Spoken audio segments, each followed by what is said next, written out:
ये नहीं आइए क्या नहीं है अल्लाह करे बेटा इधर करके बोल दीजिए।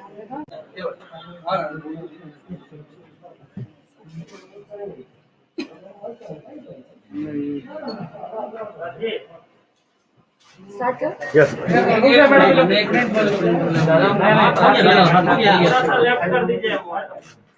अरे मूड़ी हटाइबा तो मूड़ी देखी संसार हो गया ये ना आ गया बोलिए ना मैडम।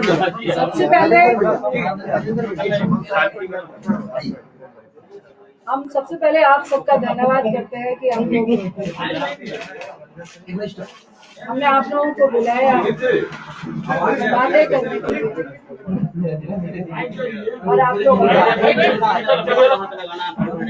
मैं आप सबका धन्यवाद करती हूँ। और दूसरा, बिहार के तमाम पार्टियों के MLA, MPs, छोटे जनप्रतिनिधि, बड़े जनप्रतिनिधि, इवन जदयू के भी, भाजपा के भी, राजद के भी, CPI CPM के भी, तमाम लोगों ने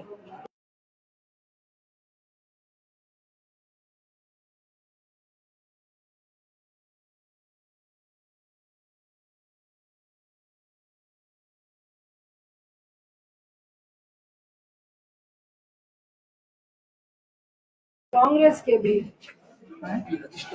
तमाम कई मंत्रियों ने भी जो सपोर्ट किया पप्पू जी को, उसके लिए हम सबका धन्यवाद करते हैं। तीसरी बात, बहुत राजनीतिक लोग भी चाहते थे कि आज की प्रेस कॉन्फ्रेंस में हम लोग भी साथ आपके खड़े हो। मैं उन सब से माफी चाहती हूँ, क्योंकि मेरा मकसद आज भी अभी तक राजनीति खेलने का नहीं है। ये महामारी का वक्त है, इसलिए मैं उन सब से माफी चाह रही हूँ, क्योंकि सत्ताधारियों को ऐसा कुछ भी मैं महसूस नहीं कराना चाहती जिसकी आड़ में वो लगे हुए हैं। ये महामारी का वक्त है, लोगों को बचाने का वक्त है, इसलिए मैं माफी चाहूंगी कि मुझे ये प्रेस कॉन्फ्रेंस को राजनीतिक लोगों के साथ नहीं करना है। मैं उन सब का धन्यवाद करती हूँ कि जो तहे दिल से पप्पू जी के साथ है। सही मायने में देखिए, लोग पप्पू जी के साथ इसलिए नहीं खड़े हैं कि अभी 4 दिन में चुनाव हो रहा है या कुछ ऐसा होने वाला है, उनकी बहुत बड़ी पार्टी है। आज इसलिए खड़े हैं लोग क्योंकि महामारी चल रही है, पैंडेमिक चल रहा है, दूसरी लहर चल रही है और कईयों की जानें जा रही हैं। सब लोग भयभीत हैं और उस भय में हम और आप एक दूसरे का सपोर्ट बन रहे हैं।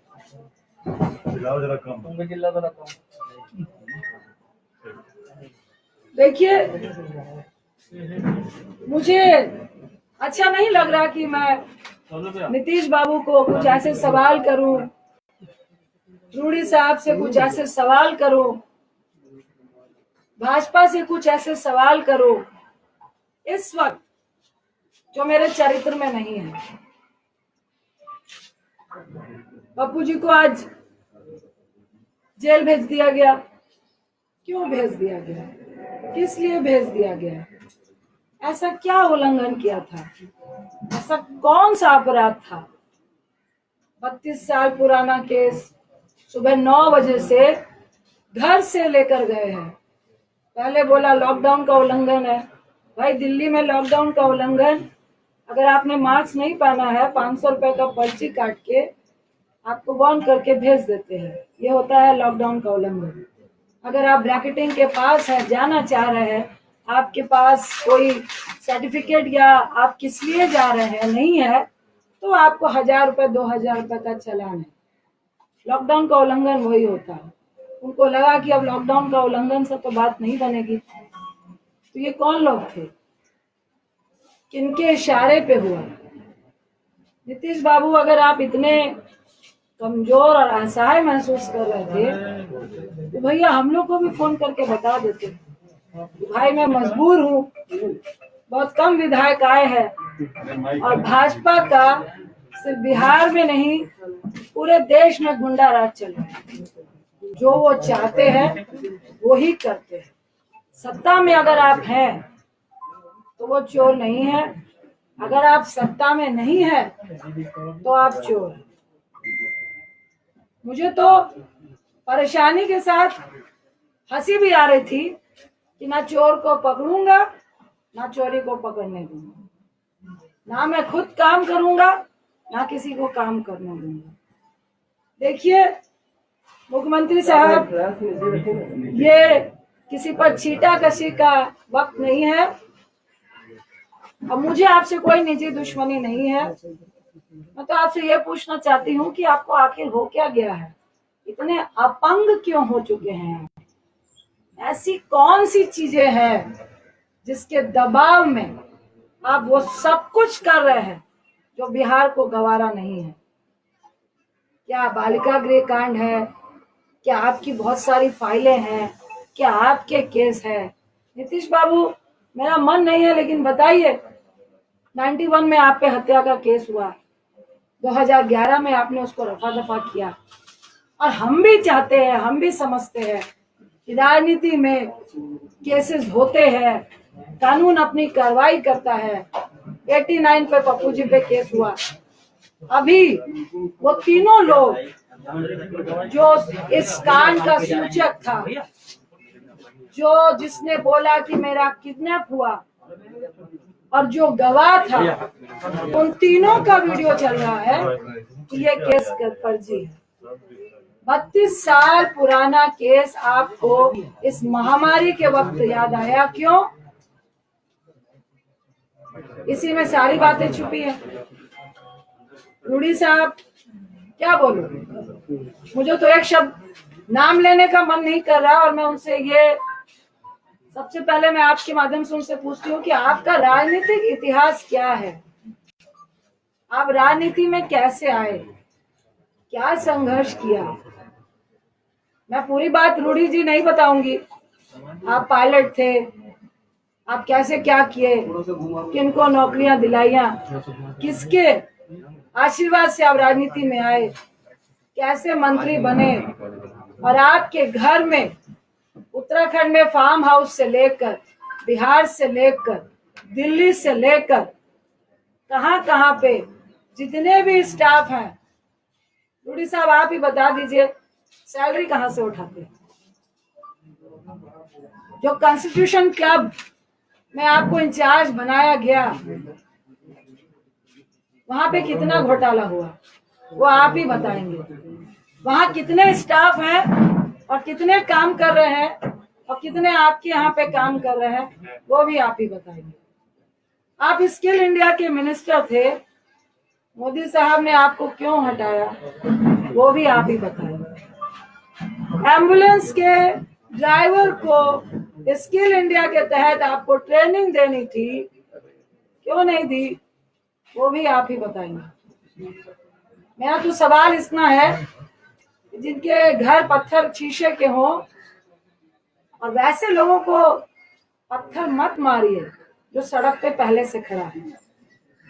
इतना आसान नहीं होता है, ये कोई ड्रामा या नाटक नहीं चल रहा है कि हम पिक्चर खिंचाने के लिए लाशों के ढेर पे जा रहे हैं, फोटो खिंचाने के लिए शमशान घाट में जा रहे हैं, फोटो खिंचाने के लिए अस्पताल अस्पताल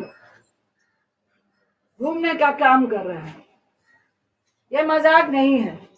रूडी साहब, मुख्यमंत्री साहब और ये भाजपाइयों कमरे में बैठ के लॉबी लॉबी खेलने में बहुत मजा आता है, मॉडलिंग करते हुए सेटिंग करने में बहुत मजा आता है। और रूडी साहब की राजनीति हैसियत, राजनीतिक व्यक्ति से ज्यादा सेटिंग और लॉबी करने वाली है। आज उसी के बल पे जिस तरह आपने पप्पू जी को जेल भेजने का काम किया है, भाई वो तो सड़क पे खड़े थे, अपनी मौत का कफन बांध के परिवार को, पत्नी को, बच्चे को, तमाम लोग को छोड़ के पहले ही अपनी जान देने के लिए खड़े थे। आपने उनको जेल भेज दिया, डरा दिया आपने। कितना डराएंगे? आपने तो मुझे भी जगा दिया। मैं एक सेकंड भी बाहर मास्क के बगैर नहीं रहती हूँ, लेकिन आज हूँ। आपने किया। अब जब तक पप्पू जी जेल में है, खेल तो होगा और अस्पतालों का निरीक्षण भी होगा। जो बेड आप लोग बेच रहे हैं प्राइवेट और सरकारी, और जिन माफियाओं से मिलकर ड्रग्स की कालाबाजारी हो रही है, ऑक्सीजन की कालाबाजारी हो रही है, रेमडेसिविर की कालाबाजारी हो रही है, ये खुंदक सिर्फ पप्पू जी के राजनीतिक कद से नहीं है, ये खुंदक आपकी और ड्रग्स कंपनियों की, अरे बोल लो भाई, तुम्हें लोग पीछे जो एक साथ मिली भगत से जो आप पैसा कमाने में आज बिहार में रोक लग रही थी। हर अस्पताल में लगातार लोग रोक लगा रहे थे। हर अस्पताल में एक तरफ 95,000 का ऑक्सीजन सिलेंडर मिल रहा था, तो कोई व्यक्ति आपको फ्री में पहुंचा रहा था, आपकी दुकान बंद हो रही। आपने छेड़ा है, अब तो हम लोग भी चप्पा चप्पा छानेंगे। कितनी मिली भगत है, ये तो सबके सामने है, सरेआम है कि जहां पर शमशान घाट में 200 लाशें जल रही है, वहां आप 10 दिखाते हैं। सिर्फ बिहार में नहीं, हर जगह पे, उत्तर प्रदेश में, दिल्ली में, मध्य प्रदेश में, जहां जाइए वहीं ये हाल है। देखिए, सत्ताधारियों को उतना ही डराना चाहिए जितने में लोग डरे। इतना भी मत डराइए कि लोग डरना भूल जाए। और जो सड़क पे खड़ा हुआ व्यक्ति को आप जब डराने की कोशिश करते हैं, मौत का कफन बांध के खड़ा हुआ व्यक्ति, उस व्यक्ति को जब आप डराने की कोशिश करते हैं, तो डर खुद डर जाता है। ये सत्ताधारियों को समझना चाहिए। और इस महामारी में भी सबसे बड़ी अगर कोई महामारी है, वो है लालची सत्ताधारी, जो इस बड़ी महामारी से भी बड़ी महामारी है।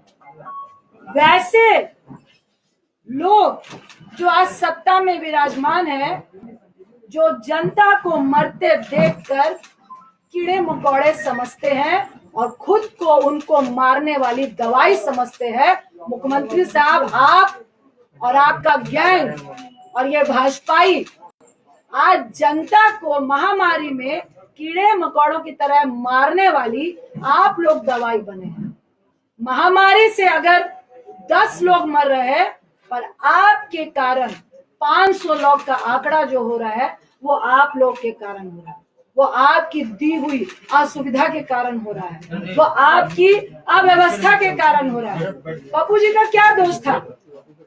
आपके तमाम सरकारी अस्पतालों का निरीक्षण, जिसमें आप रूम में बैठ के मास्क लगाकर जूम से बता रहे हैं कि 25,000 रेमडेसिविर है, इतने ऑक्सीजन सिलेंडर है, इतनी दवाइयां हैं, इतने बेड हैं, इतने वेंटिलेटर हैं। क्या आपने ये बताया कि कितने वेंटिलेटर काम कर रहे हैं? अरे मेरी ही कंस्टिट्यूएंसी में 6 वेंटिलेटर है, और मैं राजनीति नहीं कर रही थी। लेकिन इसका यह मतलब नहीं, जो कह रहे थे कि मधेपुरा और सुपौल की खबर लीजिए, आपको डाटा दूं क्या? वहां पे कितने ऑक्सीजन सिलेंडर है, कहां कहां क्वारंटाइन सेंटर है, और कितने आपके वेंटिलेटर चल रहे हैं, और कौन लोग वहां पे जा रहे हैं। अरे आपके पास तो डॉक्टर और नर्स भी नहीं है जो ये बता सके कि ऑक्सीजन देना कैसे है। आपने 120 रेमडेसिविर दिए हैं, आपने 250 ऑक्सीजन सिलेंडर दिए हैं। हमने पूछा सिविल सर्जन को, भाई साहब 500 लोगों को ऑक्सीजन लगेगा तो क्या करेंगे? तो मैडम दरभंगा में बैकअप है। तो हमने कहा व्यक्ति मरेगा तब तक आप लेकर आएंगे। आप मुंह मत खुलवाइए। और हम लोग सिर्फ मुंह इसलिए नहीं खोल रहे हैं कि लोग पैनिक नहीं हो, लोग नहीं डर, लोग भयावह नहीं हो। क्योंकि जिसका 95 भी ऑक्सीजन होता है, अगर उसको ये मालूम चल जाता है कि अस्पताल में ऑक्सीजन सिलेंडर नहीं है, उसका ऑक्सीजन लेवल वहीं से 90 और 88 चला जाता है। इस दर्द के कारण आपकी बातों को नहीं बोल रहा, इस दर्द के कारण आपसे हम लोग बात नहीं करना चाह रहे थे। लेकिन आज जिस तरह की स्थिति आपने पैदा की है, तो नीतीश बाबू आपको भी जवाब देना पड़ेगा, रूडी जी आपको भी जवाब देना पड़ेगा। और ये कौन सा मंत्रालय है जो फेलियर के नाम से, कौन से लोग हैं, कौन से ब्यूरोक्रेट्स हैं जिनको आपने कभी अपना ओएसडी बनाया, फिर उनको मंत्री बनाया, और आज वो सबकी मिली भगत से उनकी दुकान नहीं बंद हो जिसके लिए आप मुंह बंद कराना चाहते हैं। अरे कितनों का मुंह बंद कराएंगे? और शर्म आनी चाहिए, और थोड़ा डरिए। आप पप्पू जी को जेल में बंद कर देंगे तो क्या लोगों को मरने देंगे? आपकी ये मंशा है कि लोग मरे और हम तमाशा देखें? गोल्फ के मैदान में गोल्फ खेलते हुए कि भाई स्थिति बहुत पैनिक है, मुझे तो बहुत डर लग रहा है, आई एम वेरी सेफ, कहने में बहुत मजा आता है। मोदी साहब आप भी आइए, जो सेंट्रल में चुप्पी साध के बैठे हैं, ये आपके ही क्रियाकलापों का प्रेरणा है जो आज आपके लोग कर रहे हैं। पहले जब सेकेंड लहर आई, दूसरी लहर आई, तो आप सत्ता के जुनून में, जीतने के जुनून में इतने पागल थे कि हमारे देश में ये जो महामारी की आपदा है, ये प्राकृतिक आपदा से ज्यादा WHO और पूरे वर्ल्ड के कंट्री का ये कहना है कि 90% हमारे देश की जो आपदा है वो मैन मेड है। आपके प्रधानमंत्री, आपके सत्ताधारियों ने इसको जबरदस्ती फैलाने का काम किया है, लोगों को मारने का काम किया है। और आपको शर्म नहीं आ रही कि उस बीच में अगर कुछ लोग अपनी जान की परवाह किए बगैर आपकी मदद करना चाहते हैं, तो आप जेल खेल रहे हैं, आप राजनीति खेल रहे हैं, आप लॉबी खेल रहे हैं। देखिए, मुझे लॉबी खेलने का कोई शौक नहीं है, ना इस वक्त राजनीति खेलने का शौक है, और ना ही जो खेलेगा उसको खेलते देते रहने का, देखने का शौक है। देखिए, जो चौराहे पे है वो तो रहेगा, जो डर रहा है वो इस बात को समझे कि जल्द से जल्द अगर पप्पू जी की रिहाई नहीं हुई और ये ड्रामा चलता रहा, तो बहुत जल्द आपको भी मुख्यमंत्री आवास से निकलना पड़ेगा, आपके मंत्रियों को मुख्यमंत्री आवास से निकलना पड़ेगा और चौराहे में खड़ा होना पड़ेगा और जवाब देना पड़ेगा। ये दिल्ली में बैठ के जूम से काम नहीं चलेगा।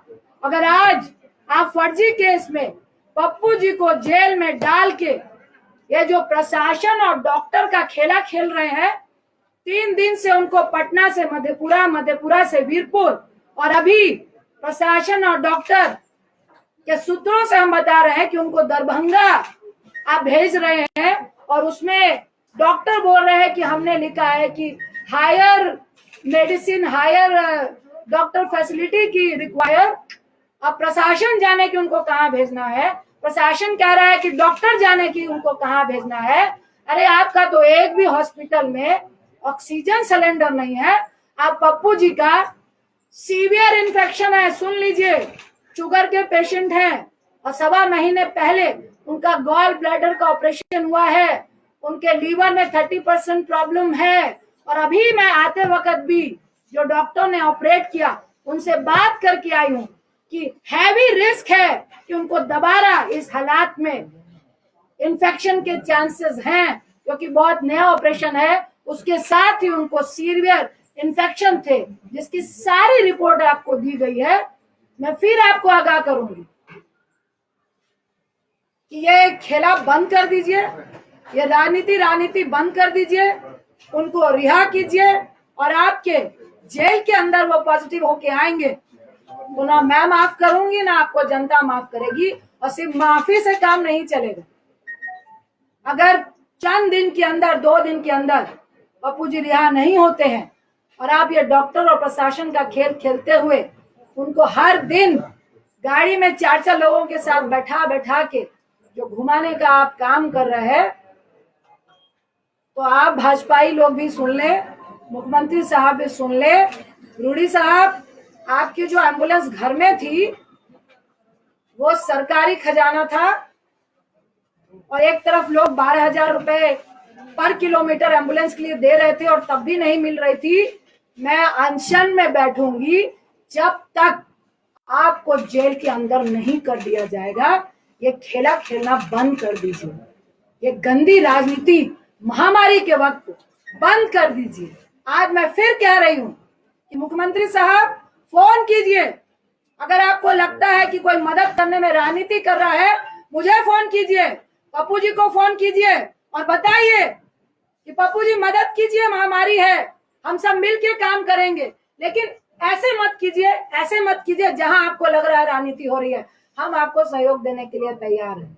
फिर आपको आगाह कर रही हूँ, इस महामारी में राजनीति मत कीजिए, किसी की जान मत लीजिए। अगर हमारी फैमिली को आप खतरे में डालेंगे, अगर आप बिहार की जनता को खतरे में डालेंगे, अगर हमारे बच्चों को आप खतरे में डालेंगे, तो आपका परिवार भी मुख्यमंत्री आवास में नहीं बैठ पाएगा। आपका बेटे की मैं रिस्पेक्ट करती हूँ, भूल हो गई, आपका पूरा परिवार नहीं है, लेकिन मैं टिप्पणी नहीं करूंगी। भाजपाइयों का परिवार है, जो मॉडलिंग करते हैं उनका परिवार है, और मुझे सबके परिवार के लिए दया है और सबके परिवार की फिक्र है। इसीलिए हम लोग चुपचाप बैठे थे, इसीलिए आज मेरा बेटा यहाँ नहीं आया, क्योंकि मैंने अपना रिस्क लिया, उसका नहीं लिया। बेटा रुक जाओ, पैंडेमिक चल रहा है और ये बहुत गुंडई राज वाले लोग हैं, किसी की परवाह नहीं है। जब जनता को ये कीड़े मकोड़े समझते हैं तो हम लोग की क्या औकात है। लेकिन औकात उसी की होती है जो गोल्फ लिंक में बैठकर गोल्फ खेल रहा होता है और पेस्ट्री होता है, जो सड़क पे होता है, उसको औकात दिखाने की कोशिश नहीं कीजिएगा। मैं इतना ही क्या कि मुख्यमंत्री साहब, अब ये राजनीति बंद कर दीजिए। उनको इस फर्जी केस से वीडियो वायरल हो रहे हैं, वो सब दिख चुका है कि वो फर्जी केस है, उनको रिहा कीजिए और हम लोग सब मिलकर इस महामारी से लड़िए। क्योंकि एक तरफ आप इतनी घटिया राजनीति कर रहे हैं और दूसरी तरफ तीसरी लहर की बात इस देश में हो रही है, उसकी चिंता कीजिए। अपनी राजनीतिक रोटियां सेकने की चिंता मत कीजिए। अगर आपको डर लग रहा है उनके कद से, तो चुनाव अभी बहुत दूर है, तब तक जनता भूल जाती है। ये आपको हम लोगों से ज्यादा मालूम है, इसलिए महामारी की फिक्र कीजिए, राजनीति की फिक्र मत कीजिए। बहुत बहुत धन्यवाद। मैम, हाईकोर्ट में याचिका भी से खारिज कर दिया गया है, जो जानकारियां हमें मिली है। देखिए वो खारिज नहीं है, उन्होंने कहा कि आप प्रोसेस से आइए। ये देखिए, हमको सबसे पहले मैं कहूंगी कि मुझे कोर्ट पे पूरा विश्वास है, न्यायपालिका पे पूरा विश्वास है। इन्होंने सोची समझी साजिश से इनको जेल भेजा, क्योंकि 17 तक कोर्ट बंद है और कोई भी मैटर इस तरह से सुना नहीं जा रहा है। लेकिन आज हम लोगों ने मेंशन किया है, इन्होंने तो सुप्रीम कोर्ट की भी धज्जियां उड़ाई है। सुप्रीम कोर्ट ने कहा है कि इवन 7 साल से नीचे वाला भी कोई मुजरिम भी है, उस पे भी अगर जेल जाने की नौबत आती है तो आप इस पैंडेमिक में उसको जेल नहीं ले जाएंगे, और अगर कोई जेल में है भी तो उसको 90 दिनों की आपको पैरोल देनी है। सही मायने में कानूनी तरीके से जब इनको मधेपुरा भेजा गया तो मजिस्ट्रेट को ही खड़े खड़े इनको बेल दे देनी चाहिए थी। लेकिन ये रणनीति है, और मैं नहीं चाहते हुए मैं कहूंगी कि दबाव में है। वहां पे कुछ हो रहा था, लेकिन रात के 8 बजे नहीं हुआ। ये लोग खरीद रहे हैं और इनको जबरदस्ती इस मंशा से तंग किया जा रहा है कि पप्पू जी तंग हो, 4-5 दिन रहे, उनको भी महामारी से डर लगे, उनको भी जेल से डर लगे। जब वो डर जाएंगे तब हम देखेंगे।